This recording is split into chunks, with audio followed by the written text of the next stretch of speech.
കർഷക സമരം ഇന്ന് അഞ്ചാമത്തെ ദിവസത്തിലേക്ക് കടക്കുകയാണ്. മന്ത്രിതല സമിതിയുമായുള്ള കർഷകരുടെ നാലാമത്തെ ചർച്ച നാളെ നടക്കും.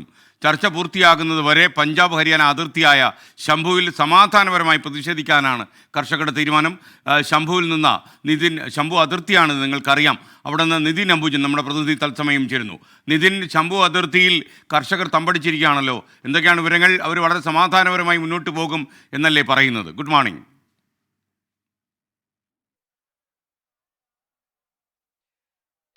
Good morning. കഴിഞ്ഞ 4 ദിവസമായി തന്നെ ശംഭു അതിർത്തിയിലെ കാഴ്ച ഇപ്പോൾ ഈ ദൃശ്യങ്ങളിൽ കാണുന്ന പോലെ തന്നെ ശംഭു അതിർത്തിയിലെ ദേശീയപാത, പഞ്ചാബ് ഹരിയാന ദേശീയപാതയാണിത്. ഈ പഞ്ചാബ് ഹരിയാന ദേശീയപാതയുടെ ഇരുഭാഗത്തും കർഷകർ ഇങ്ങനെ തമ്പടിച്ചിരിക്കുകയാണ്. ഏതാണ്ട് 1000-ലധികം ട്രാക്ടറുകൾ ഇങ്ങനെ ദേശീയപാതയുടെ ഇരുവശങ്ങളിലും നിരനിരയായി കിടക്കുന്നുണ്ട്. നിരവധി ട്രാക്ടറുകൾ ഇന്നും ഇത്തരത്തിൽ സമരകേന്ദ്രത്തിലേക്ക് എത്തുമെന്നാണ് കർഷകർ അറിയിക്കുന്നത്. നാളെ സർക്കാരുമായി വീണ്ടും ചർച്ച നടക്കുന്നു. ഈ ചർച്ചയ്ക്ക് ശേഷം മാത്രമേ ഇനി ഡൽഹിയിലേക്ക് പോകുന്ന കാര്യത്തിൽ കർഷകർ ഒരു തീരുമാനമെടുക്കുകയുള്ളൂ. എന്തായാലും MSPയുടെ കാര്യത്തിൽ തന്നെയാണ് കർഷകർ ഇപ്പോഴും സർക്കാരിന് മുന്നിൽ കൃത്യമായ ഒരു നിലപാട് അറിയിച്ചിരിക്കുന്നത്. അതുകൊണ്ട് തന്നെ MSPയിൽ ഒരു തീരുമാനം ഉണ്ടാകും വരെ ഇത്തരത്തിൽ സമരം ശംഭു അതിർത്തിയിൽ സമാധാനപരമായി തുടരും എന്ന് തന്നെയാണ് കർഷക സംഘടനകൾ അറിയിക്കുന്ന ഒരു കാര്യം. അതോടൊപ്പം കഴിഞ്ഞ ദിവസമെല്ലാം തന്നെ പോലീസ് ഇടയ്ക്കിടെ കർഷകരുടെ നേരെ ടിയർ ഗ്യാസ് പ്രയോഗിക്കുന്ന ഒരു സാഹചര്യം ഉണ്ടാകുന്നു.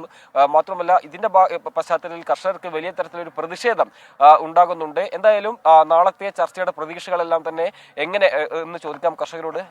भैया कल एक डिस्कशन है और एक डिस्कशन है, क्या है आपका प्रतीक्षा क्या है? हमारी तो वो ही मांगे हैं. एक तो है हमारा वो ये स्वामीनाथन की रिपोर्ट लागू की जाए, फसलों के उचित दाम दिए जाएं, जो बनता है C+2 प्लस 50% के हिसाब से वो फसलों के दाम तय करे, ठीक है, MSP जिसको हम बोलते हैं. और एक है वो लखीमपुर खीरी वाला, हाँ, वो अजय मिश्रा टैनी को मंत्रिमंडल से बाहर किया जाए, आशीष मिश्रा की जमानत रद्द की जाए. और वो है जख्मियों को 10 लाख रुपया मुआवजा दिया जाए. और जो सभी केस बने हैं वो किसान आंदोलन के दौरान, वो हरियाणा वालों ने तो रद्द नहीं किए, पंजाब में तो वो केस तकरीबन रद्द हो गए. उधर बार-बार टियर गैस आ रहे हैं. हाँ हाँ, दिक्कत है? नहीं, दिक्कत तो है, हम लड़ना सीख गए. टियर गैस कोई बात नहीं है, कीले कोई बात नहीं है. हमारी लड़ाई सच्चाई की लड़ाई है. हम सच्चाई पर लड़ रहे हैं. हमारी मांगे जायज़ है, सरकार को माननी चाहिए.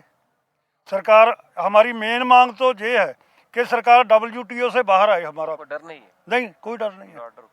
പോലീസിന്റെ ടിയർ ഗ്യാസിലൊന്നും തന്നെ തങ്ങൾക്ക് ഭയമില്ല എന്നാണ് കർഷകർ അറിയിച്ചിരിക്കുന്നത്. അങ്ങനെ നിരവധി കർഷകർ പഞ്ചാബിന്റെ വിവിധ ഇടങ്ങളിൽ നിന്ന് ഇപ്പോൾ ഇവിടെ തമ്പടിക്കുന്നു.